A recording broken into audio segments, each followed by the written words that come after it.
24 ఎన్నికల్లో నేను మీకు ఒకటే మాట ఇచ్చాను. రాష్ట్రం చాలా బలంగా ఉండాలి, పెట్టుబడులు రావాలి, పెట్టుబడులను ఆకర్షింపబడాలి.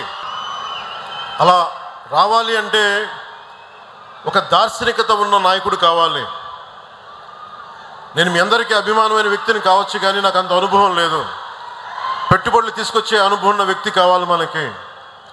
ఈ రోజున ఆ రోజు నేను కోరుకున్న అలయన్స్ ఈ రోజున 1,00,000 మందికి మన అనకాపల్లిలో, మన ఉత్తరాంధ్రలో 1,00,000 మందికి పైచిలకు పెట్టుబడులు వస్తున్నాయి అంటే లక్ష్మీ మిట్టల్ గారు లాంటి వ్యక్తుల్ని కన్విన్స్ చేసి ఇక్కడికి తీసుకురావాలంటే ఒక దార్శనికత ఉన్న విలక్షణమైన రాజకీయ నాయకులు, దురంధరుడు ఉంటే తప్ప రాదు. అలాంటి వ్యక్తి మన గౌరవ ముఖ్యమంత్రి నారా చంద్రబాబు నాయుడు గారు.